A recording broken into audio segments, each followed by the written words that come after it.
Friends, स्वागत है आपका आपके अपने YouTube चैनल गौसिया ज्ञान भंडार में और मैं हूं आपके दोस्त गौसिया यूबी। एंड एज़ यू नो कि हम लोग 90 डेज़ इंग्लिश स्पीकिंग के चैलेंज में अपना चैप्टर 2 जो है शुरू कर चुके हैं, यानी कि हमारा लेसन 2 शुरू हो चुका है और उसमें हम लोगों ने स्टार्ट किया है मॉडल्स को।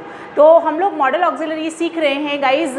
जो भी वर्ब क्या कर रही है, डिनोट कर रही है, जो भी ऑक्सिलरी डिनोट कर रही है किसको, मोड ऑफ एक्शन को, मेन वर्ब के, तो वो हमारी मॉडल ऑक्सिलरीज कहलाती हैं। तो ये मॉडल वर्ब्स भी कहलाती हैं और मॉडल ऑक्सिलरीज भी कहलाती हैं। तो ये हमारी काफ़ी सारी हैं। आप will, shall, would, should, could, may, might, ठीक है, नीड, ऑट टू, डेयर, ये सारी हमारी जो है ऑक्सिलरीज हैं। तो इनका यूज़ हम लोग डे बाय डे सीख रहे हैं। तो विद इन 2-3 वीडियोज़ हम लोग इस टॉपिक को कवर कर लेंगे और उसके बाद अपने नेक्स्ट टॉपिक पर जंप करेंगे। तो गाइज़, इससे पहले भी मैंने एक वीडियो पार्ट 1 बनाया है मॉडल्स का, जहाँ पर हमने विल, शैल और वुड के बारे में बात किया। अगर आप लोगों ने अभी तक वो वीडियो नहीं देखी है तो प्लेलिस्ट में जाकर चेक कर लीजिएगा, उस वीडियो को देख लीजिएगा। आज हम लोग बात करने जा रहे हैं कुछ और मॉडल ऑक्सिलरीज़ की, पर उससे पहले अगर आप मेरे चैनल पर नए हो और आप लोगों ने चैनल को सब्सक्राइब नहीं किया है तो जल्दी से चैनल को सब्सक्राइब कीजिए। वीडियो अगर पसंद आए तो इसे लाइक कीजिएगा और शेयर करना भी मत भूलिएगा। तो आइए शुरू करते हैं आज का वीडियो। तो गाइज़, आज हम लोग बात करने जा रहे हैं वुड के बारे में। वुड को देखो कई तरीके से हम लोग यूज़ करते हैं, ठीक है। तो पहला यूज़ है इसका, अगर हम इनडायरेक्ट स्पीच की बात करें, इनडायरेक्ट स्पीच में वुड का यूज़ हम किस तरीके से करते हैं। एग्जाम्पल यहाँ पर दिया है, मीरा सेड दैट, मीरा ने कहा that she would also read the book, ठीक है।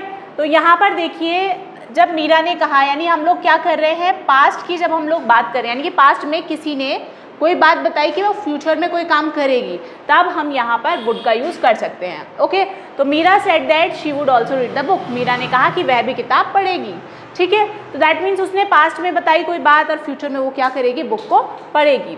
उसके बाद दूसरा एग्जाम्पल देखिए, आई टोल्ड हिम, मैंने उसको बताया, that I would go to the school tomorrow, मैंने उसको बताया कि मैं कल स्कूल जाऊंगा। तो यहाँ पर भी देखिए आप, ये पास्ट हो गया और ये फ्यूचर की बात बता दी। ओके, आई होप कि आपको समझ आया होगा। वीडियो समझ आए तो, वीडियो पसंद आए तो इसे लाइक ज़रूर कीजिएगा। दूसरा पॉइंट है गाइज, दूसरा क्या रूल है इसका, ये क्या करता है, डिनोट करता है पास्ट की हैबिट को, यानी कि पास्ट की हैबिट को दर्शाता है, ठीक है। तो क्या कहता है, Sita would go for a walk in the evening, Sita evening में वॉक पर जाया करती थी, ठीक है, सीता शाम में टहलने जाया करती थी। तो यहाँ पर भी वुड का यूज़ कर सकते हैं अगर पास्ट की हैबिट को डिनोट किया जा रहा है, ठीक है। हम वुड का मीनिंग ऐसे नहीं निकालेंगे कि वुड का मतलब गा गीगे है या वुड का मतलब क्या है। हम लोग क्या करेंगे कि हम पास्ट की हैबिट डिनोट कर रहे हैं, then also we can use would. और अगर हम इनडायरेक्ट स्पीच में फ्यूचर डिनोट कर रहे हैं पास्ट में बात करते हुए, तभी भी हम लोग जो है वुड का यूज़ करेंगे। ओके, अगर हम लोग बात करें प्रेजेंट टेंस की, तो प्रेजेंट टेंस में किस तरीके से यूज़ होता है इसका, पोलाइट रिक्वेस्ट करने के लिए, यानी कि जब हम लोग किसी से विनम्र निवेदन करते हैं, प्रार्थना करते हैं प्रेजेंट टेंस में, तब हम लोग वुड का यूज़ करते हैं। तो एग्जाम्पल देखिए, would you please spare some time for me, क्या आप मेरे लिए थोड़ा समय निकालेंगे। तो ये क्या है, पोलाइट रिक्वेस्ट कर रहे हैं हम। जब भी हमें किसी से पोलाइट रिक्वेस्ट करनी होती है तब हम यहाँ पर वुड का यूज़ करते हैं, किस में, प्रेजेंट टेंस में। So would you please spare some time for me, क्या आप मेरे लिए थोड़ा समय निकालेंगे। नेक्स्ट एग्जाम्पल है, would you please show me your mobile, ये भी बहुत पोलाइट रिक्वेस्ट है क्योंकि पोलाइटली रिक्वेस्ट करनी पड़ेगी, अपना मोबाइल कोई नहीं दिखाता, ठीक है। तो क्या आप मुझे अपना मोबाइल दिखाएंगे, तो ये भी क्या है, ये भी एक पोलाइट रिक्वेस्ट है। तो यहाँ पर हम लोग वुड का यूज़ कर रहे हैं। ओके, अब फोर्थ रूल क्या आता है इसका, टू डिनोट अनरियल कंडीशन, जब हम कोई अनरियल कंडीशन है उसको डिनोट करते हैं तो क्या करते हैं हम लोग, वुड का हम लोग यूज़ कर देते हैं, ठीक है। तो अनरियल कंडीशन को डिनोट करने के लिए भी वुड का यूज़ किया जाता है। तो एग्जाम्पल है, वुड आई वर केयरफुल, क्या मैं असावधान था, ठीक है। ये आई के साथ वर लगाया, आप सोचेंगे कि अभी तक तो वॉज पढ़ा था हमने। तो ये वो वाले सेंटेंस हैं जहाँ पर हम लोग देखिए बाद में एक्सक्लेमेशन मार्क लगा है, एक्सक्लेमेटरी सेंटेंसेज हैं, इनको हम लोग बाद में डिस्कस करेंगे कि ये क्या होते हैं और कैसे होते हैं। तो यहाँ पर है अनरियल कंडीशन है, क्या मैं असावधान था, ठीक है। वुड आई वर केयरफुल, क्या मैं सावधान था, ठीक है, यानी कि क्या मैं सावधान था, ये हम अपने आप से आश्चर्य में पूछ रहे हैं। Okay, next is to denote desire, desire को डिनोट करने के लिए भी हम लोग क्या करते हैं गाइस, हम लोग वुड का यूज़ करते हैं। तो देखिए, I would like to invite you for dinner today, यहाँ पे मैं अपनी इच्छा व्यक्त कर रही हूँ, डिज़ायर बता रही हूँ आपको कि मैं आपको डिनर के लिए इनवाइट करना चाहूँगी, मैं आज आपको ये डिनर के लिए इनवाइट करना चाहूँगी, तो ये मेरी डिज़ायर है। ओके, किसी भी कंडीशन को डिनोट करने के लिए भी हम लोग क्या करते हैं, हम लोग यूज़ करते हैं वुड का। तो एग्जाम्पल है, he would stand first if he worked hard. वो प्रथम आता अगर उसने कठिन परिश्रम किया होता। ठीक है, यहाँ पर क्या कर रहे हैं, डिनोट कर रहे हैं हम एक कंडीशन को कि भाई अगर उसने अच्छी से मेहनत की होती तो क्या होता, वो फर्स्ट आता। ठीक है, तो इस तरह के सेंटेंसेस में भी हम लोग वुड का यूज़ करते हैं। चलिए आइए और कुछ मॉडल सीख लेते हैं। सो गाइज नेक्स्ट बात करते हैं कैन के बारे में। आपने बहुत बार सुना होगा, लेकिन कन्फ्यूजन ये हो जाता है, कैन लगाएं, मे लगाएं, माइट लगाएं, कुड लगाएं, तो बहुत ज़्यादा कन्फ्यूजन क्रिएट हो जाता है। ये मॉडल ऑक्सिलरीज जब हम लोग फिनिश कर लेंगे आपको समझ आ जाएगा कहाँ पर क्या लगाना है। ठीक है, और कंडीशंस मैं आपको बता भी दूंगी, सो दैट आपको इन 3 में से या 4 में से जो भी कोई याद आए तो आप क्या कर सकते हैं, वो लगा सकते हैं। ठीक है, तो दैट मीन्स ये सब मॉडल्स को सीखने के बाद आपको समझ आएगा कि कहाँ पर किसका यूज़ करना है। ठीक है, तो कैन का भी कितनी जगह ऐसा होता है, कैन का भी आप यूज़ कर सकते हैं और मे का भी यूज़ कर सकते हैं। तो आपको दोनों में से जो भी याद आ जाए आप यूज़ कर लीजिएगा, देयर इज़ नो इशू। लेकिन अगर परफेक्शन के साथ सीखना है, एक तो आपको वीडियो पर एंड तक बने रहना होगा और दूसरा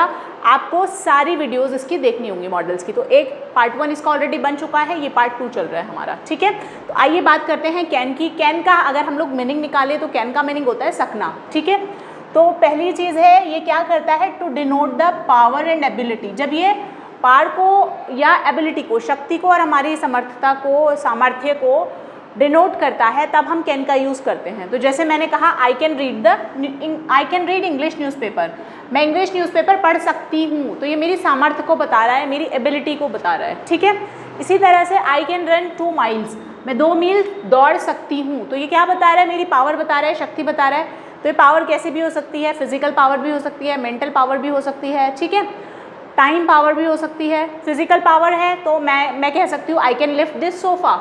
ठीक है, मैं ये सोफ़ा उठा सकती हूँ, तो ये मेरी फिजिकल पावर है। अगर मैंने कहा I can go to the meeting today, मैं आज मीटिंग में जा सकती हूँ, तो मेरे पास टाइम पावर भी हो गई। ठीक है, इसी तरह से मेंटल पावर की अगर हम लोग बात करें तो I can solve this puzzle, मैं इस पजल को सॉल्व कर सकती हूँ। तो इस तरह से यानी कि पावर को हम डिफरेंट मोड्स में डिनोट कर सकते हैं। तो बेसिकली इनके साथ में हम कैन का यूज़ करते हैं। Okay, next is to grant permission, यानी कि परमिशन देने के लिए भी हम लोग क्या करते हैं, कैन का यूज़ करते हैं। सो एग्जाम्पल है, यू कैन गो नाउ, तुम अब जा सकते हो। दूसरा, you can do this work, तुम इस काम को कर सकते हो। देखिए बहुत सिंपल है, आपको मॉडल्स के साथ हमेशा वर्ब की फर्स्ट फॉर्म का ही यूज़ करना होता है। ठीक है, वर्ब की फर्स्ट फॉर्म का। ओके, आइए बात करते हैं नेक्स्ट पॉइंट की। तो क्या कहता है, टू डिनोट पॉसिबिलिटी, जहाँ पर भी संभावना होती है, संभावना को व्यक्त करने के लिए भी हम लोग कैन का यूज़ करते हैं। ओके, तो एनीवन कैन गो देयर, वहाँ कोई भी जा सकता है या कोई भी वहाँ जा सकता है, तो ये पॉसिबिलिटी है। Anyone can solve this problem, कोई भी इस परेशानी को हल कर सकता है, इस समस्या को हल कर सकता है। Okay, next is to denote nature, यानी कि किसी का स्वभाव जो है उसको डिनोट करने के लिए भी कैन का यूज़ होता है। तो मैं कह रही हूँ शी कैन इंसल्ट यू, मुझे पता है उसका नेचर कैसा है, इसलिए मैं कह रही हूँ शी कैन इंसल्ट यू, वो तुम्हारा अपमान कर सकती है। ठीक है, दूसरा एग्जाम्पल है, ही कैन ब्लफ यू, वह तुम्हें धोखा दे सकता है। ठीक है, तो ये क्या है, स्वभाव है, हमें पता है सामने वाले का स्वभाव कैसा है, उसके लिए भी यानी कि जब हम नेचर को डिनोट कर रहे हैं किसी के, तब हम लोग कैन का यूज़ कर सकते हैं। Okay, next is to denote prohibition, जहाँ पर भी निषेध है यानी किसी बात के लिए मनाही है, या फिर इम्पॉसिबिलिटी है, या फिर कंपल्शन है। मतलब या तो प्रोहिबिशन यानी कि निषेध है, किसी बात को मना किया गया है, या फिर इम्पॉसिबिलिटी है, असंभावना है। ठीक है, यानी कि जहाँ पर संभावना नहीं है किसी चीज़ की, और कंपल्शन मतलब मजबूरी, वहाँ पर भी हम लोग कैन का यूज़ कर सकते हैं। तो आइए एग्जाम्पल देखते हैं। A man can not enter in a ladies compartment, यानी कि जो आदमी है वो लेडीज़ कंपार्टमेंट में क्या नहीं कर सकता, एंटर नहीं कर सकता, होता है ना। इसके बाद I can not attend the class because I am out of station, यानी इम्पॉसिबिलिटी बता रही हूँ यहाँ पर मैं कि मैं क्लास अटेंड नहीं कर सकती क्योंकि मैं आउट ऑफ स्टेशन हूँ, यानी कि मैं शहर में नहीं हूँ। आइए दोस्तों बात करते हैं यूज़ ऑफ कुड की। तो कुड का यूज़ हम कैसे करते हैं, देखिए अगर हमें पावर को डिनोट करना है पास्ट में, जब हम पास्ट में पावर को डिनोट करते हैं तब हम कुड का यूज़ करते हैं। For example, my friend asked me if I could help him, मेरे दोस्त ने मुझसे कहा या मुझसे पूछा कि क्या मैं उसकी हेल्प कर सकती हूँ। ठीक है, ये डायरेक्ट इनडायरेक्ट नरेशन में है, इनडायरेक्ट नरेशन में कहा जा रहा है। तो मेरे फ्रेंड ने मुझसे पूछा कि क्या मैं उसकी हेल्प कर सकती हूँ। तो यहाँ पर देखिए गाइस, पास्ट में पूछा कि क्या मैं उसकी हेल्प कर सकती हूँ, ठीक है। दूसरा example, the teacher asked me, teacher ने मुझसे पूछा, if I could solve the sum, क्या मैं ये प्रश्न हल कर सकती हूँ। Okay, next is to denote ability in past, यानी कि पास्ट में एबिलिटी को जब हम लोग डिनोट करते हैं तब भी हम कुड का यूज़ करते हैं। तो for example, I could tell rhymes when I was child, मैं कविताएं सुना सकती थी जब मैं बच्ची थी या जब मैं बच्चा था, ठीक है। तो यानी कि यहाँ हम क्या कर रहे हैं, पास्ट की एबिलिटीज़ को डिनोट कर रहे हैं कुड के through. Okay, she lost her wallet so she could not buy anything from market, देखो उसने अपना वॉलेट खो दिया था, ठीक है, उसका क्या हुआ, वॉलेट खो गया, इसलिए वो मार्केट से कुछ नहीं खरीद सकी, ठीक है, उसका वॉलेट खो चुका था या खो गया था, इसलिए वो मार्केट से कुछ नहीं खरीद सकी। Next is to denote the possibility in past, past में जब हम पॉसिबिलिटी को डिनोट करते हैं तब भी हम लोग कुड का यूज़ करते हैं। ओके, तो for example, if I had money I could bye a new car, अगर मेरे पास पैसा होता तो मैं कार खरीद सकती थी, ठीक है, अगर मेरे पास पैसा होता तो मैं कार खरीद सकती थी, तो ये क्या बात हो गई, पॉसिबिलिटी इन पास्ट, ठीक है। उसके बाद एक और एग्जाम्पल है, if Simone had secured good marks she could seek a good job, यानी कि अगर सिमोन अच्छे नंबर लाई होती तो उसे अच्छी जॉब मिल सकती थी, ठीक है, सकती थी, पास्ट में हम डिनोट कर रहे हैं किसको, पॉसिबिलिटी को, कुड के through. Okay, next is to denote polite request and condition, जब हम लोग पोलाइट रिक्वेस्ट एंड कंडीशन को डिनोट करते हैं तब भी हम लोग कुड का यूज़ कर सकते हैं, यानी कि हम लोग वुड का भी यूज़ कर सकते हैं और कुड का भी यूज़ कर सकते हैं, ठीक है।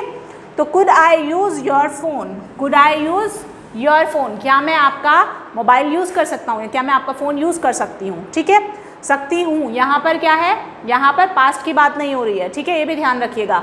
तो पास्ट में भी हम लोग डिनोट कर सकते हैं इस तरीके से, और यहाँ पर देखिए प्रेजेंट में कंडीशन और हम लोग रिक्वेस्ट की बात कर रहे हैं, ठीक है। तो could I use your phone, अगर हम लोग विनम्र, वैसे तो हम लोग कैन का भी यूज़ कर सकते हैं, can I use your phone, क्या मैं आपका फ़ोन इस्तेमाल कर सकती हूँ, लेकिन कुड का भी हम यूज़ कर सकते हैं जब हमें पोलाइट रिक्वेस्ट करनी हो। ओके, नेक्स्ट एग्जाम्पल है, I could have given you my Activa if you had asked me, मैं तुम्हें अपना एक्टिवा दे देती अगर तुमने मुझसे कहा होता, ठीक है। तो यहाँ पर भी क्या है, कंडीशन दे दी गई है, ठीक है, अगर तुमने मुझसे मांगी होती, मतलब कहते हैं ना, अगर तुमने भाई मुझसे मांगी होती अपनी मेरी एक्टिवा तो मैं तुम्हें दे देती, तो इस तरह की कंडीशन में भी क्या करेंगे, आप कुड का यूज़ करेंगे। लेकिन यहाँ पर देखिए, I could have given you, could के साथ हैव लगाया और थर्ड फॉर्म लगाई है, ठीक है, I could have given you my Activa, मैं तुम्हें अपनी एक्टिवा दे देती, if you had asked me, अगर तुमने मुझसे कहा होता, ठीक है। तो इस तरीके से भी हम लोग इसको यूज़ कर सकते हैं। सो आई होप गाइज ये तीनों मॉडल्स जो हैं आपको अच्छे से समझ आए होंगे। अगर फिर भी आप लोगों को कुछ डाउट है तो आप लोग कमेंट सेक्शन में ज़रूर बताइएगा। आई होप वीडियो आपको पसंद आई होगी, पसंद आई है तो इसे लाइक ज़रूर कीजिएगा, शेयर कीजिएगा और चैनल को सब्सक्राइब करना मत भूलिएगा। Thank you so much for watching, खुश रहिए, मुस्कुराते रहिए।